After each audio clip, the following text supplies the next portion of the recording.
I can only surmise or suggest that the fury and hostility in the White House has caught on in this kitchen.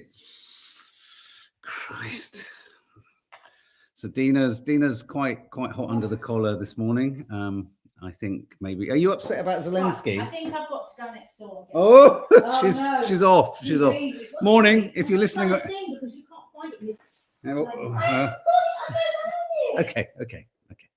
So welcome. If you're listening on podcast, what's happening in the background is a behind the scenes moment for the Curly Cooks of Croydon. My sister, who is in the worst mood. What's wrong? What's happened? Mark, you've just left me with her all I morning. left you. It's genetic. I haven't left you. The patience that I've had this morning. Patience. She's had the patience of a saint. I mean, I'm just going to show you my hand. She's gone mad. A little bit nervous. So it's going to be interesting, Curly Cooks. Stay with us for 11 o'clock. We're your one-stop shop for authentic family emotion. She's so furious. I feel like, you know when you're scared of your mum? Yes, yeah, I feel like that too. My sphincter muscle keeps going. Anyway, we are going to be talking through the newspaper headlines. And if perhaps you had your head buried in the sand, you'll have missed the fact that I think if the doomsday clock was having an update today, it just went like this. A little bit closer to midnight. Vic, as Vic says, let's opening salvo from one of our lovely contributors on the live. Hi Mark, I'm still in shock over the Zelensky bullying. Richard Kavanagh, the entire Western world is shocked after the war of words yesterday in the White House. Peace is far away. Well, just on that, we are going to walk through the papers. Obviously, there's not a lot more to the story as yet, although the breaking news this morning is that Marco Rubio, the Secretary of State in the US, has demanded an apology from Zelensky to Trump. He demands that he apologizes to Trump. I think Zelensky very much cut a figure who's so distracted by the pressures of maintaining and surviving that you could forgive him any sort of sense of efficiency. But what did they want? Did they want to walk in an artificial suit and just lick the floor? So we're gonna wade through the papers, have a look at what some of the commentators are saying. I think we're in one of those very odd situations where that annoying thing. That's all right. We're in one of those very odd situations where all the papers, in fact, right, left, and centre, seem vaguely in agreement about what's happened. I think everyone is describing it as shocking. Certainly, no one can get on board with kind of slapping Zelensky down. So let's move through the front pages, the front pages of all of the papers. The Sun, the Fight House rather than the White House. Ukraine hero is ambushed. Trump, no deal, get out. He was actually thrown out. He raised the spectre of risking World War III. The situation in Ukraine is dangerous, and Trump himself and Vance, JD Vance, has just made it infinitely more dangerous. So we've got the Fight House on the front of the Sun. The Daily Telegraph, make a deal or we're out, says Trump. He did actually jab him on the arm. If you watch our live last night, we showed the whole 8 minutes. Yes, that's a good point, Michu. The opposition party in Ukraine is not praising Zelensky, which creates a wedge for Putin to exploit. Absolutely. This is only going to play out badly. This isn't going to play out well. Front of the Mirror, shock and war, playing on shock and awe. Trump stuns world with vile rant at Zelensky. Ukraine hero is forced home without a deal. Front of the Times, meltdown in Oval Office. I mean, as you can see, no one's kind of even vaguely trying to get on board with Trump here. Front of the Financial Times, Zelensky's White House talks break down in blaze of acrimony. The iWeekend, shouting match in Oval Office. Trump tries to humiliate Zelensky live on TV. He humiliated himself. Bust up leaves Trump's peace talks in crisis. Fully. A spectacle to horrify the world, says the Daily Mail, which is interesting. This is what I mean. I mean, I think the shock of what happened last night is so extreme. It's almost galvanized all of the papers and all of the world opinion into one corner for a moment. The subtitle on the front of the Daily Mail, for those of you listening, is "Raging Trump Humiliates Zelensky on Live TV, Accuses Him of Gambling with World War III, and Kicks Him Out of the White House, blasting, 'Come back when you're ready for peace.'" Basically, what Trump's annoyed about is that Zelensky didn't sign a piece of paper that essentially meant that rather than Russia occupying Ukraine, America occupied Ukraine economically. Because let's not beat around the bush. The deal that Trump wants on the table is a deal that's probably economically as compromising to Ukraine as losing the land that Russia has taken. So Ukraine are in a pincer movement, victims of a pincer movement from Russia and America. And in the Oval Office, Zelensky was the victim of a pincer movement from Vance and Trump. It was interesting that at the end of the most unedifying moment in White House American political history, I think, Trump said, "This is going to play great on the telly. This is going to be great for TV. This is going to be interesting to watch on the television." He's a sociopath. So there's more and more people listening to the radio today. Lots and lots of people saying this was very staged. This was planned.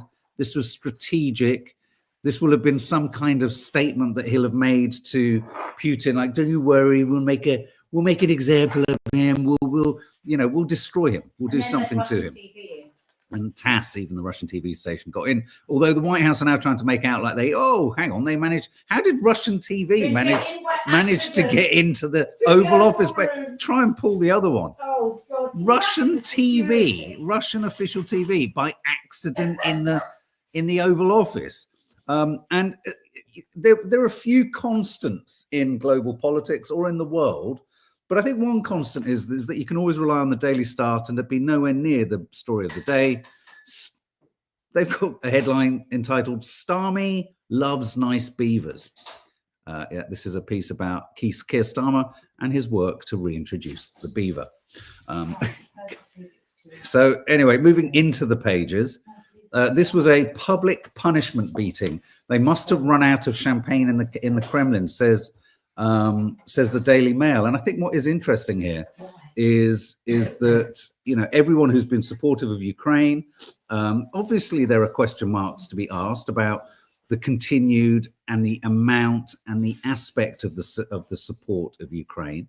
But in a weird way, I think if Zelensky was to run away from the White House with anything, he's now got the almost undivided attention and overwhelming support of almost the entire rest of the world, bar obviously Russia and China and North Korea and America.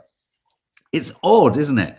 It's odd that this so-called axis of evil that America wants to promote of China, Iran, and Russia, I think we can now readily and categorically add to that axis of evil Israel and America.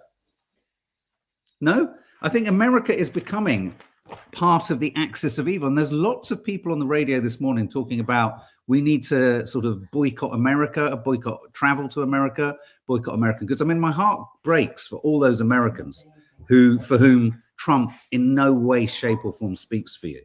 Obviously, people, I keep getting comments underneath things saying, you were critical of Biden and you were critical of Kamala. What we were, and we would still be, for their policies and for what they did. They were the kind of more acceptable face of what I would describe as American globalism and imperialism, whereas Trump is American sort of imperialism without any mask. This is the mask is off. The problem with Biden and even Kamala is the mask is on.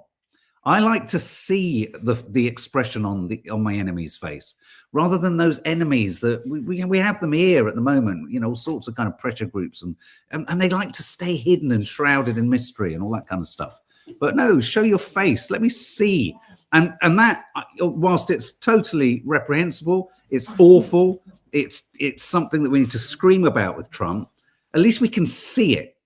So when people come at us and sort of go, see, now you shouldn't have gone for, but no, well, I find it even more unforgivable in some ways that Biden and Kamala hid behind the sort of pretense of normality. Now, obviously, no one is suggesting what we saw last night is as the news broke here, as we said in the live last night, I was over here. We had a bit of a family situation going on. It wasn't appropriate for us to be kind of watching it and talking about it for various reasons.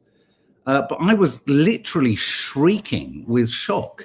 It was so arresting. Do check out, I'll put the link above, do check out our live last night. We show a sort of almost unedited 8-minute clip from the Oval Office. So walking through the papers, disrespectful Zelensky should have worn a suit. This was another aspect of the bullying last night. We had reporters, allegedly, I think Trump also commented on his attire, bearing in mind that historically Churchill turned up at the White House without a suit on, certainly in wartime. When does Elon Musk ever wear a suit? He wears a stupid cap, and he wears a scarf in the form of his son, X. So kind of a bit of a weird one. 50 excruciating minutes, says another article in the Mail, in the Oval Office. I think that Trump is on our side. Zelensky said at the beginning of the meeting, then Trump said, you're gambling with World War III. This is going to make great TV, said Trump at the end of it all. Raging bullies, says the Mirror. Trump rant at the Zelensky as talks collapse. JD Vance was quite something, wasn't it? He was quite, the way he, does anyone else feel, I felt JD Vance's interjection there, which really kind of, you know, that classic thing of throw the bomb in the middle of the room and then scarper. That's exactly what he did. But I felt that this was this will be when Vance runs for presidency, if there's ever another election. This will be his moment where he kind of refers back to this, goes, I showed strong leadership. We take no shit, and all that malarkey. What a pompous chappy chap. Trump, come back when you're ready for peace, was his parting gambit to Zelensky. It will be hard to do business like this. You have got to be more thankful, Trump to Zelensky. We stand behind Zelensky, declare all European leaders. This is the problem for Europe. Is just how is this gonna I mean, I think it's still so fresh and so early, and we're all waiting. Everyone is waiting now with bated breath. I mean, I am on Truth Social, waiting to see what Trump's next post is. I mean, he's sort of, you know, he posted something about, I mean, he's still talking about taking over Canada. Canada are annoyed with the UK because Starmer refused to comment on the appalling comments that Trump keeps making about Canada. So it's you know, we're in an unedifyingly complicated scenario. It's incredibly dramatic back here. The pancake situation, I think, is developing along. Sorry about that. Guest was fired like an apprentice loser. You're fired, he said. He may as well have just pointed at the door. Yeah, exactly. It was all a TV show. There's Zelensky, an image here of Zelensky leaving the White House. Trump posted on Truth Social, we had a meaningful meeting, but he needs to come back when he's ready for peace. He's not ready for peace. You're not ready for peace. You're going to make World War III happen in front of us all. Thank you. But Vladimir Zelensky says, thank you, America. Thank you for your support. Just out of interest, does anyone feel here, and if so, don't just say yes or no, please explain why. Does anyone feel Zelensky misjudged things? I think he walked into a trap.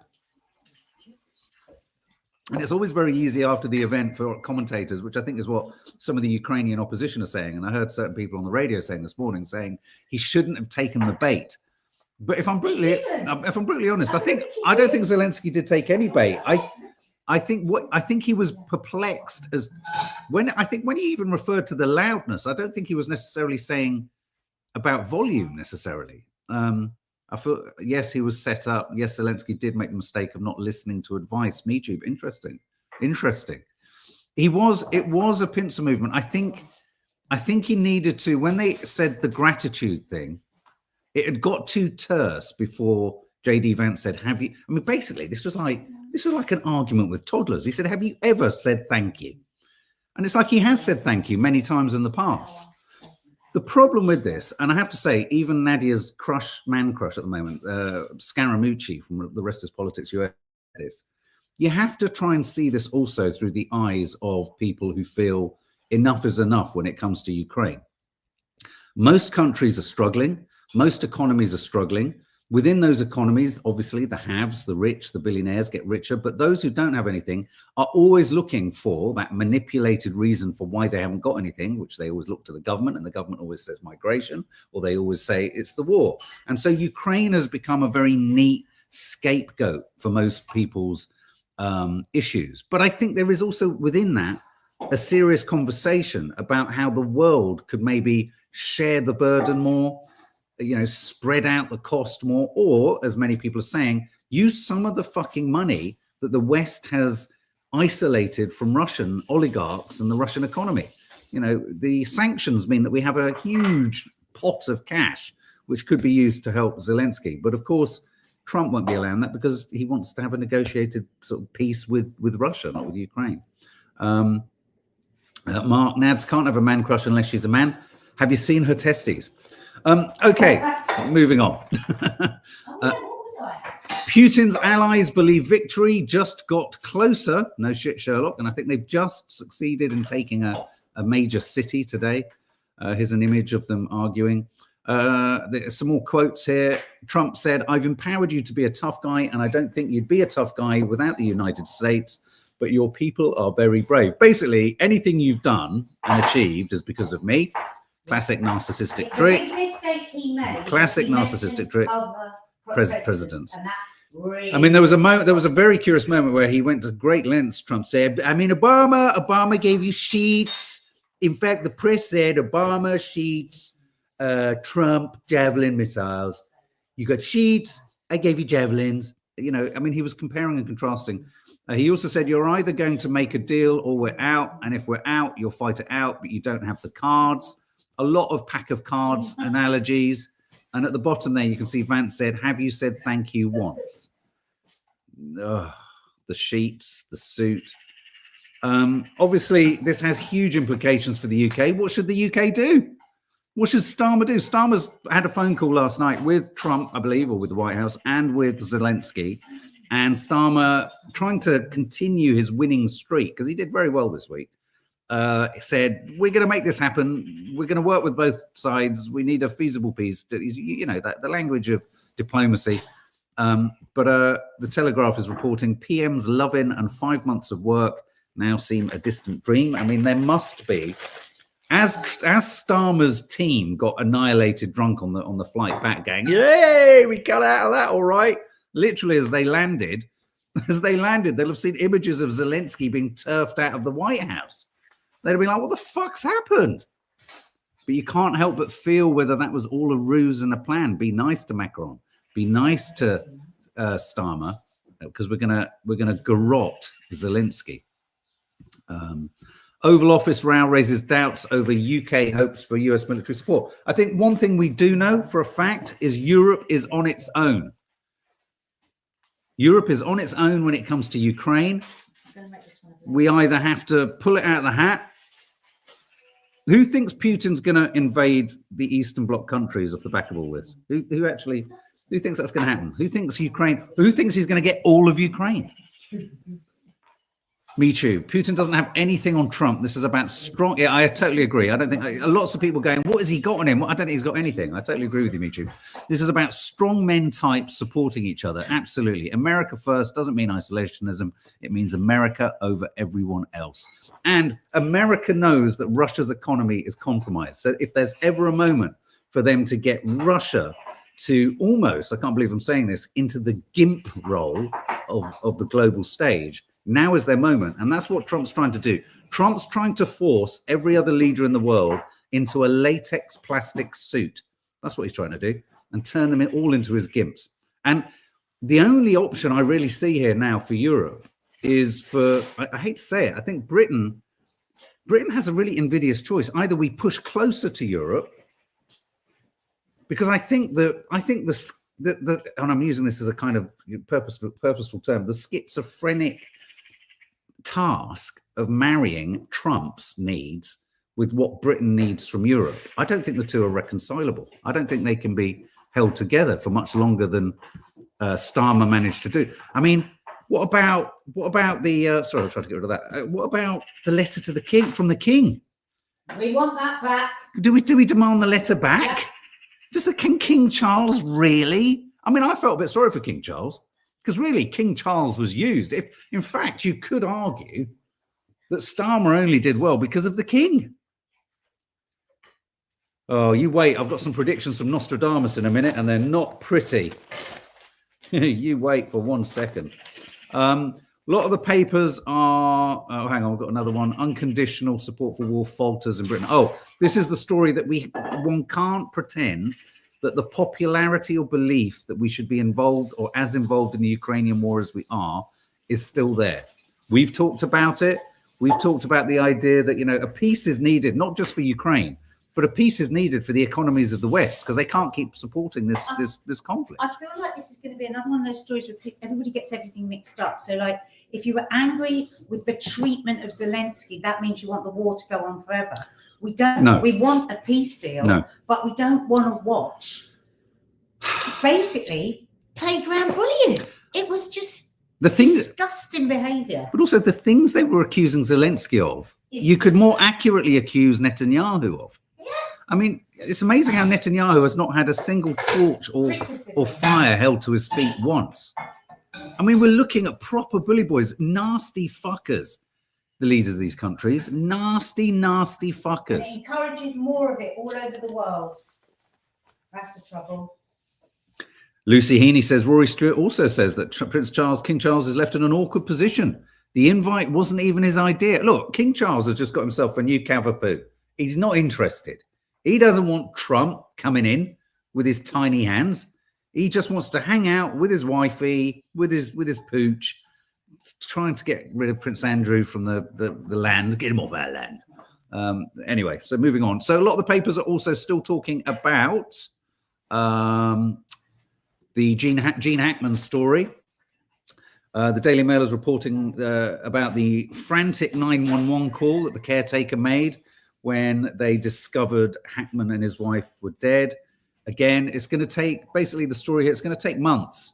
It's going to take months for any full kind of autopsy and forensics and what's it called? Not narcotics. What's it called when you do the the medical thing when you do, you check for what I forget what the word is. Here's photos of his daughters leaving after breakfast. Toxicology. Thank you, toxicology. Gene had been dead for 9 days before his body was found. The reason they know this is that they have recorded when his pacemaker made its last pacemake. Though, if my nan is anything to go by, my nan, who died at the grand old age of 93, she lived in fear that she would die, but her pacemaker would keep her going. She said, Mark, my worry, I've got a very real worry. I'm ready to go, but when I've gone, my bloody pacemaker will keep me going. You know, so this is a big story. I'm not going to pass comment on any of it, but the judgment is big. Bargain hunt star sobs as he's cleared of attack on wife. I'd been following this story for a bit, only because I knew the guy from BBC Bristol. He, for 3 weeks, has been in court. The accusation that he'd coercively controlled and beaten up his wife. He has been found innocent unanimously by a jury. The presenter Charles Hanson from Bargain Hunt. It was a big story. It was a big story, and it was becoming a sort of important story for domestic abuse charities and what have you. But the danger with all this is you have to respect the judgment. You have to respect that, and the judgment was that he was cleared. Now, this story, I know Dina, this might put Dina not in a pink mood. It might put her in a dark mood. Oh, no, don't do it. She loves a bit of prediction. We're already in a very difficult position. So, you know that really irritating bastard, Nostradamus? You know how he always pops up, doesn't he? He's always predicting things. Yeah, he said the trumpet will blow. He said the trumpet will blow. But he always, and he talks in code, doesn't he? He says things like trumpety Trump, and we'll go, oh, that must be Trump. Long time ago. It was a long time ago, and he uses language that was of a different era because he was very old. Anyway, so deadly new bat virus 10 times worse than COVID is predicted for 2025. Nostradamus's prediction of a plague ravaging Britain this year could come true as they've discovered a much more virulent form of COVID in China. But more worrying still is that he also predicts, what does it say here? He predicts war and he predicts a massive war, and he predicts a deadly new virus in the UK. Given the recent developments, this isn't the kind of headline that Starmer's team want to read as they land. Oh, you're not going to believe it, Keir. What's that then? Nostradamus predicts COVID times 10, and we're going to be at war by the end of the year. Oh, fucking hell. Anyone else here believe in Nostradamus? Do you, Dina? Do you believe in 100%. Oh, Ditch the diet. okay. Well, we're all going to die with the COVID 10 times worse than ever this year. Yeah. So there we go. Yeah, you can hear Dina's resigned to that prospect, that outcome. She's brain surgery by hologram has mind-blowing promise. I always find these stories really inspiring, and then I think this will only be for the rich, and the NHS won't be able to afford it, and so we all get excited, and then we all get with diagnosis, go to the doctor, say, but I read that thing in the paper about, and they go, we can't afford it, and it's like, fuck off, all of you. That's what I feel like saying. Thief took seat on the golden throne. This is the gold toilet that was stolen from Blenheim Palace. Apparently, the guy who stole it, let me show you the photo, took a shit on it first. That's nice, isn't it? They actually stole the golden toilet. This was one of the questions in the quiz yesterday, but he actually used it. I didn't realize it's a fully functioning gold toilet. Quite something, isn't it? It's the Oscars. It's the Oscars tomorrow night. Feels about as relevant to the world dilemma that we're going through as a, I don't know, as a Dina's pink jumper. Timothy Chalamet, photos here, possibly the most Gen Z Oscar campaign ever seen. This is, I'm going to say something contentious. I love him as an actor. I love him. I've loved him in everything I've seen him in. He's brilliant. He's thorough. He's professional. Every time I see him on the red carpet, I get the ick. Sorry, I'm just saying it. I get the ick. Great excitement for any Shrek fans out there. Shrek is coming back, and Zendaya is going to be playing the voice of Shrek's ogre daughter, Felicia. Yeah, I mean, I'm trying to work out what Zendaya brings to it. Is Zendaya... Timothy Chalamet gives me the ick on the red carpet. He's a great actor. Zendaya never particularly excites me anymore. I hate to say it. So anyway, she's in Shrek. Exactly, Gabrielle. The Oscars feel totally sort of inappropriate, don't they? As people are still wrestling with the repercussions of the LA fires. Absolutely. Moving on, we're going to be 5 more minutes. Skype makes final call as Skype services shut. We can no longer use the adjective to Skype. Is it? No, the verb to Skype. No, what is it? Verb, yeah. It gave us the phrase Skype me, spawned an iconic ringtone and revolutionized internet communication. It's my mum's way of communicating with the Sunday show, and it's gone. As from May, there is no more Skyping. It's over. This is the kind of story that causes revolutions in this country. Lamb cheese or tiramisu. Supermarkets see the rise of the not cross bun. Maybe that's something you girls could do. The not cross bun. Don't fuck with the hot cross bun. And in fact, while we're on it, put more raisins in the hot cross bun. Put sultanas. Put little explosions of sweet warmth and joy in them. Not dried fruit. Ugh. Haves and have-nots. £120 pie and cash at Harrods. See what they did there? Not pie and mash, pie and cash. Harrods is selling a pie and mash for a stomach-churning £120 to go alongside their stupidly expensive strawberries. I think the strawberries were, what were they, £180 for the punnet? Punch them. Next time you see a punnet of strawberries of that, punch them. I'm not advocating damage to shops, but punch them. Blight House, foghorn sounding every 13 seconds. Imagine Dina having to contend with that this morning. Residents have been advised to buy earplugs after a lighthouse's faulty foghorn started going off that must be fucking annoying, every 13 seconds. Trinity House, which manages a facility at Land's End, Cornwall, it's an audible hazard warning. Oh, God, I need a foghorn in here.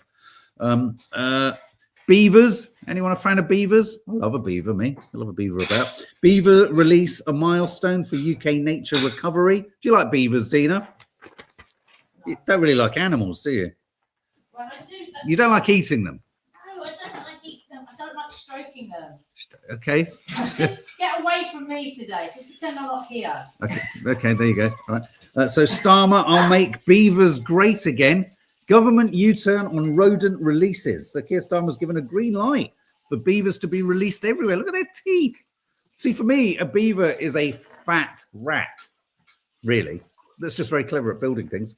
Apparently, Gen Zers, I can't sleep. It's too dark. Apparently, one of the main reasons people can't sleep is because it's too dark at night, which is getting a bit ridiculous, isn't it? Top 10 reasons we don't sleep are fear of the dark, pets in bed, Christmas Eve, financial worries, the menopause, a snoring partner, caffeine, weather worries. Have you ever not been able to sleep due to weather worries? I can't. Sport-related anxiety.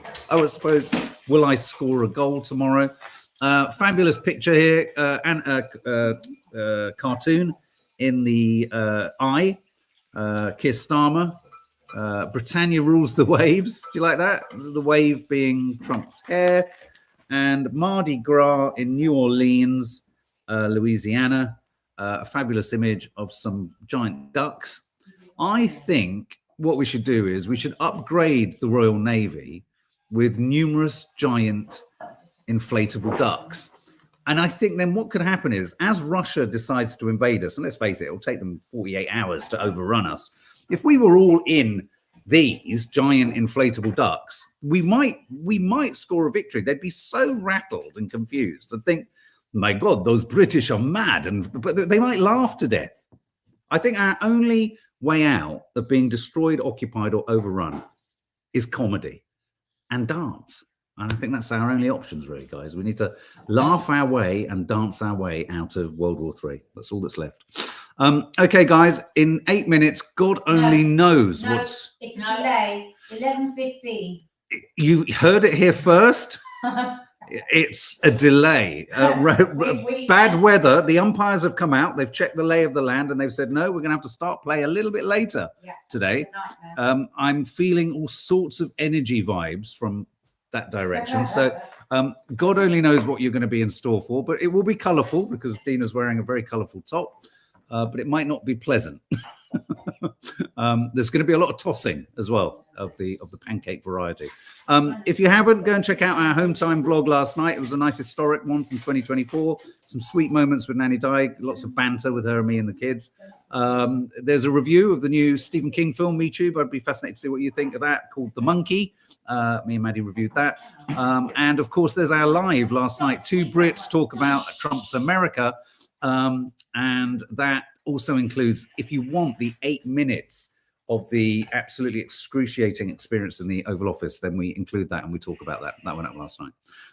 Okay, guys, good luck later. Good luck. See you soon.